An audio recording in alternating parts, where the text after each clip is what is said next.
I am standing in my parents' backyard right now. The smell of grilled meat fills the air. Laughter echoes from every corner. My brother Derek is surrounded by relatives basking in their admiration like he always does. For 28 years, I have been a ghost in my own family. Nobody saw me. Nobody heard me. But today at this barbecue, everything is about to change. Not because I will finally speak up, but because Aunt Linda is about to speak for me. Before I tell you what happened at that barbecue, let me ask you something. Where are you watching from today? Drop your location in the comments below. And if you have ever felt invisible in your own family, hit that like button and subscribe to this channel. Now let me take you back to where it all began. I was born when Derek was already 4 years old. From the moment I opened my eyes in this world, the spotlight was never meant for me. Derek was the star of our family. He was athletic, charming, outgoing. He had this natural ability to light up any room he walked into. Our father, Ronald, worshipped the ground Derek walked on. Every weekend, they would go to baseball games together. Dad taught Derek how to throw a perfect pitch, how to drive a car, how to be a man. I watched from the window as they drove off, leaving me behind with nothing but silence. Our mother, Sandra, was no different. She would brag about Derek to the neighbors, to her friends at church, to anyone who would listen. Derek made the varsity team. Derek got a scholarship offer. Derek is going places. Meanwhile, I sat in the corner of the living room with my books and nobody asked me a single question about my day. I still remember my 10th birthday. I woke up excited, thinking maybe this year would be different. Maybe this year they would remember. But when I came downstairs, the house was empty. Mom and Dad had taken Derek to a celebration dinner because he had made the school football team. They came home late that night laughing and carrying leftovers from a fancy restaurant. Not a single person mentioned my birthday. I went to bed hungry, not for food, but for acknowledgement. That was the night I learned to take care of myself. I stopped expecting anything from them. I stopped hoping for hugs, for praise, for simple recognition. I became self-sufficient because I had no other choice. And here is the strange thing. I never hated Derek. I just kept asking myself one question over and over again.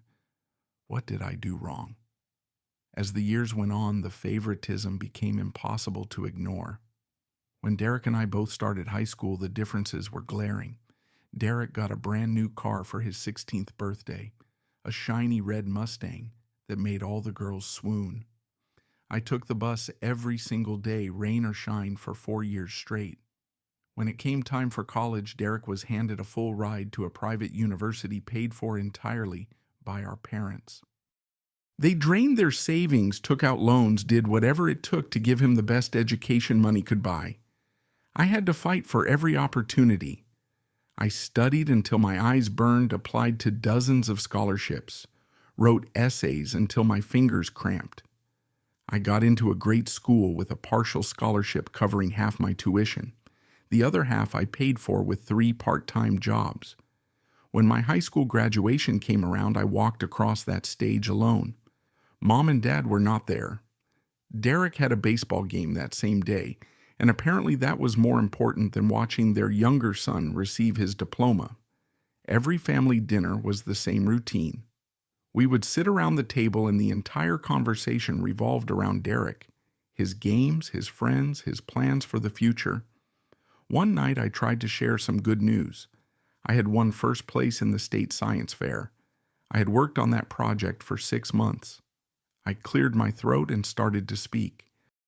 Dad, Mom, I wanted to tell you that I won the science fair, and I might get a college recommendation from the judge. My father looked up from his plate, nodded once, then turned to Derek. So, son, tell us about the game this weekend. Are you starting as quarterback again? I never brought up the science fair again. But there was one person who saw me. Aunt Linda, my father's younger sister. She lived in California, so she only visited a few times a year. But every time she came, she made a point to spend time with me alone. She would take me to bookstores, buy me novels I could not afford, and sit with me for hours talking about my dreams. One summer afternoon when I was 15, she told me something I never forgot. Jarvis, you have something Derek does not have. You have patience. You have intelligence. You have depth. Those things will take you further than any touchdown ever could. Do not let anyone make you feel small. I did not understand why Aunt Linda cared so much about me, but I noticed things. I noticed how she would get this sad look in her eyes whenever she watched Mom and Dad fawn over Derek. I noticed how tense she became around my father. Once when I was 17, I walked past the kitchen and heard them arguing. My father was saying, "You need to let it go, Linda. It is ancient history." And Aunt Linda shot back, "It is not ancient history when you are still punishing the wrong child." I did not know what they were talking about. I was too young to piece it all together.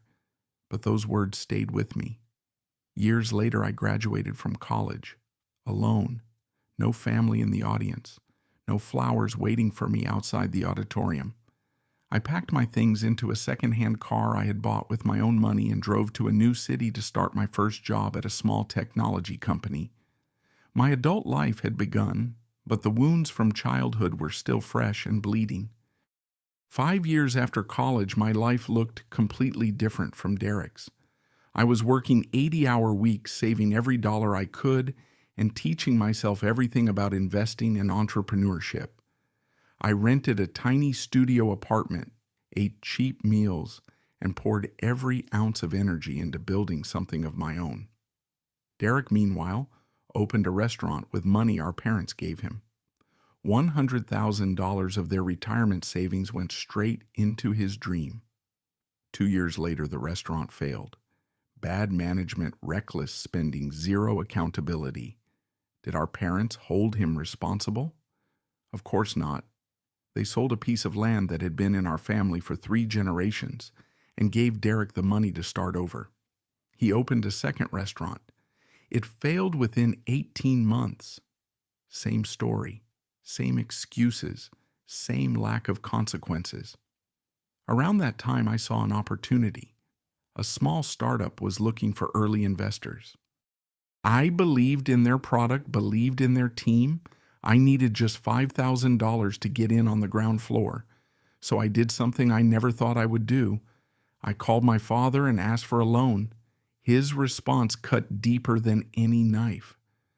"Son, you need to figure this out yourself. We do not have money to give you. You have always been independent.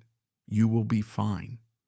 That same month, I found out through a cousin that my parents had given Derek $30,000 to start his third business venture, a gym this time.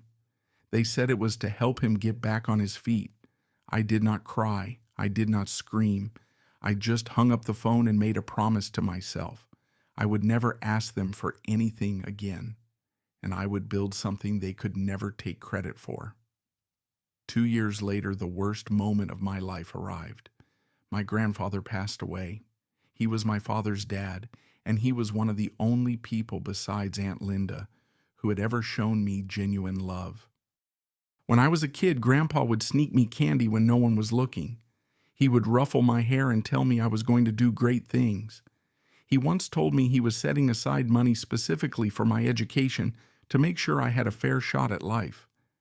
After the funeral, the lawyer read the will. I sat there expecting to hear my name, expecting to receive whatever small gift Grandpa had left for me. But my name was not mentioned, not once. The lawyer announced that Derek would inherit Grandpa's house. Everything else went to my parents. I felt like someone had reached into my chest and ripped out my heart. Grandpa had promised me. He had looked me in the eyes and promised. At the reception after the funeral, I saw something strange. My mother was whispering urgently to Aunt Linda in the corner of the room. Suddenly, Aunt Linda's face twisted in anger. She said something sharp, then stormed out of the house without saying goodbye to anyone. I approached my mother. "Mom, what was that about? What happened with Aunt Linda?" She waved her hand dismissively. "Nothing. Linda always likes to make a scene. You know how she is." But I did not know. and the way my mother avoided my eyes told me there was more to the story than she was willing to share. That night I went back to my apartment and cried for the first time in years, not because of the money, but because I realized that even in death, even when my grandfather had tried to do right by me somehow, I still ended up with nothing. After the funeral, something inside me shifted permanently. I decided to put distance between myself and my family. I moved to a city 800 miles away, stopped answering calls, stopped showing up to holidays. The only person I kept in touch with was Aunt Linda. We would talk on the phone every few weeks. She never explained what the argument with my mother was about, but she always told me to keep going, to keep building. And that is exactly what I did. I started a software company in a garage I rented for $400 a month. The first year, I ate ramen noodles for dinner almost every night. The second year, I slept on a folding cot in my office because I could not afford both rent and payroll. The third year, I finally started making real money. Nobody in my family knew. Nobody asked. I was invisible, and for the first time, that invisibility became my greatest asset. Then one day, Aunt Linda called with news. Your parents are throwing a big barbecue for their 35th wedding anniversary. The whole family will be there. I told her I was not interested in going. She was quiet for a moment, then said something that made my blood run cold. Jarvis, you need to come. There is something I have been waiting to tell the whole family for 30 years, and you need to be there when I say it. The seriousness in her voice left no room for argument. So I agreed. I drove my Tesla to my parents' house, parking 2 blocks away so no one would see it. I did not want to make a scene. I did not want to show off.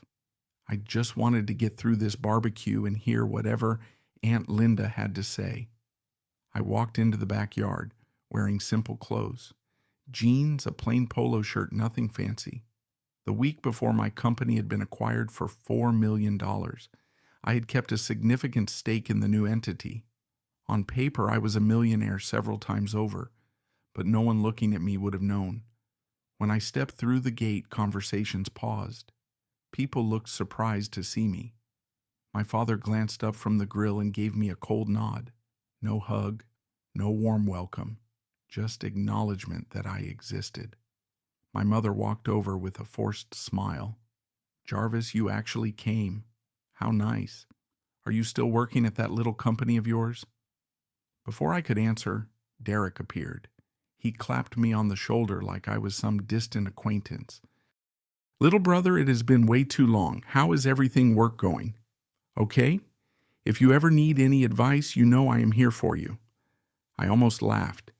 Here was a man who had failed at 3 businesses standing there, offering me career advice. But I just nodded and said I am doing fine. The barbecue was everything I expected. Derek was holding court in the center of the yard, surrounded by aunts and uncles and cousins. He was bragging about his new gym chain, claiming it was thriving. His wife Megan stood next to him, dripping in jewelry, making snide comments about other people's outfits. My parents were introducing Derek to everyone, like he was royalty. This is our son Derek. He is an entrepreneur, very successful. I found a quiet spot near the fence and sat down next to Aunt Linda. She looked older than I remembered, but her eyes still had that same fierce intelligence. She leaned close and whispered, "Did you bring the paperwork for your company? The acquisition documents?" I nodded, confused. "Why?" She patted my hand. "Because today everyone is going to learn the truth." Before I could ask what she meant, Aunt Linda stood up and walked to the center of the yard. She raised her voice above the chatter. "Everyone, I need your attention. I have something important to say." The conversations died down. My father set down his grilling tongs, his face suddenly pale. "Linda, this is not the time or place for whatever you are planning." Aunt Linda did not flinch. "Ronald, it has been 30 years. That is long enough." She reached into her purse and pulled out a worn envelope. She looked around at the gathered family, then began to speak. "When Dad passed away 2 years ago, his will was read. But what none of you know is that the will you heard was not the real one. Dad left a different will. A will that I witnessed and kept a copy of for all these years. Murmurs rippled through the crowd. My mother's face went white. Aunt Linda continued. In his original will, Dad divided his estate equally between both of his grandsons. Jarvis was supposed to receive $150,000, money that Dad had saved his entire life specifically for Jarvis's future. She turned to look directly at my parents, but Ronald and Sandra changed the documents. They took Jarvis's inheritance and used it to bail out Derek. First his failed restaurant, then his gym. Every dollar that was meant for Jarvis went to the golden child instead. I could not breathe. The world around me seemed to tilt. $150,000. My grandfather had remembered me. He had kept his promise, and my parents had stolen it. Derek stepped forward, his face red. That is ancient history. That money was used to save the family, to keep our businesses afloat. Aunt Linda shook her head slowly. No, Derek. That money was theft. It belonged to Jarvis.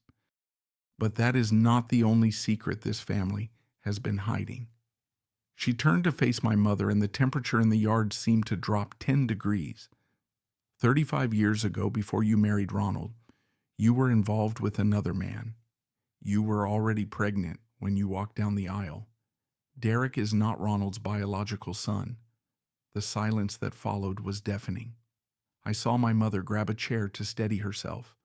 My father stood frozen, unable to speak. Aunt Linda kept going. Ronald knew. He knew from the beginning and chose to raise Derek as his own because he loved Sandra. But that decision twisted something inside him. He spent his whole life overcompensating, trying to prove he could love Derek unconditionally. And in doing so, he pushed away his real son, his biological child, Jarvis. She pointed at me. Jarvis reminded Ronald of the truth he wanted to forget. So instead of loving his own flesh and blood, he buried all that love into Derek and left Jarvis with nothing. Derek's face crumbled. His wife Megan took a step back from him, shock written across her features. No, Derek whispered. That cannot be true. Dad. My father would not meet his eyes. He just stared at the ground, defeated. I stood up. My heart was pounding, but my voice came out steady and clear. I did not come here to take anything from anyone. I did not come here for money or apologies or revenge. I pulled out my phone and held it up so everyone could see. On the screen was a business article announcing the acquisition of my company. This article came out last week. My company was bought for $4 million. I kept most of the equity. I built this from nothing. Not with family money, not with inheritance. From nothing. I looked at Derek. You were given everything, every advantage, every dollar, every ounce of support, and you could not hold on to any of it. I was given nothing, but I learned how to build. Then I turned to my parents. I do not need your apology. I just need you to know that I made it, without you. I walked over to Aunt Linda and wrapped my arms around her. Thank you, I said quietly. Thank you for always seeing me. Then I walked out of that backyard, and for the first time in 28 years I felt free, not because of the money, not because I had won some competition, but because I no longer needed their approval to know my own worth. The days after the barbecue were strange. I went back to my life in the city, but everything felt different, lighter somehow. My father called me for the first time in 5 years. His voice was shaky, uncertain. Jarvis, I am sorry. I know those words are not enough, but I am sorry. I listened. I did not yell or cry or demand explanations. I just listened. Then I said, I hear you, Dad. And I hung up. My mother sent a long text message full of excuses and justifications and pleas to meet. I read it once, then put my phone away. I was not ready to respond. Maybe I would be someday. Maybe I would not. Derek never reached out.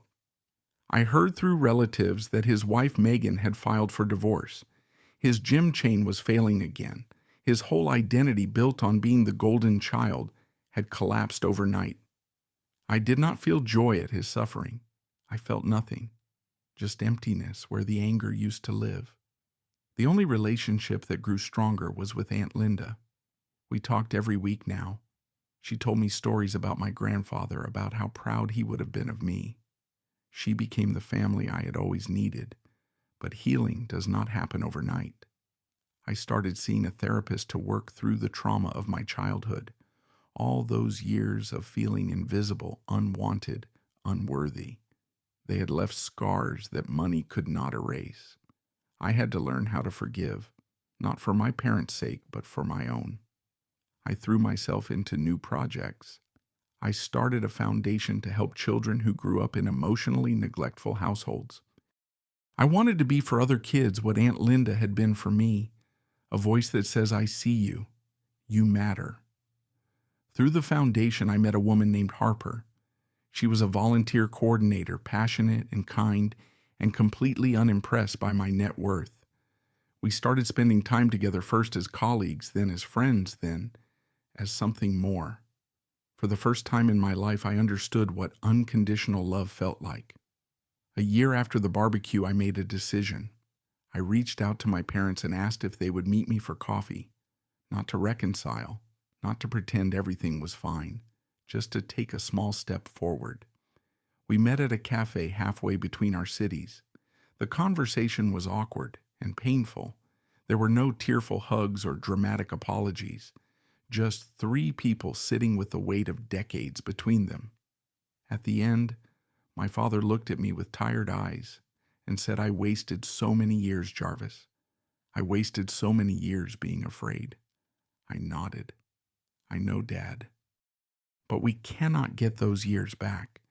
We can only decide what to do with the ones we have left. I drove home that night thinking about the little boy I used to be, the one who cried alone on his 10th birthday, the one who learned to stop hoping because hope hurt too much. I wished I could go back and tell him that everything would be okay. But here is what I have learned. Success is not about revenge. Success is not about proving people wrong or making them regret how they treated you. Success is freedom. Freedom from the need for approval. Freedom from the weight of other people's expectations. Freedom to define your own worth. I stand on the balcony of my penthouse now, looking out at the city lights. I think about that invisible boy and I smile. We made it, I whisper to him.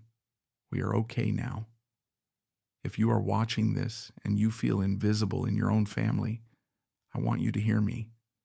Your value is not determined by people who refuse to see you. Keep building. Keep believing. One day you will create your own light, and it will shine brighter than anything they could have given you. Now, I have a question for you. Have you ever felt overlooked or invisible in your family? How did you handle it? Share your story in the comments below. I read every single one, and I believe your voice deserves to be heard. If this story touched you, please hit that like button. It helps more than you know. And if you want to hear more stories like this one, make sure you subscribe and turn on notifications so you never miss an upload. Share this video with someone who needs to hear it today. Sometimes the right story at the right moment can change everything. Thank you for spending this time with me. I hope you carry this message with you. You are worthy of love exactly as you are. And no matter how dark things seem, your chapter of victory is still being written. Take care of yourself, and I will see you in the next one.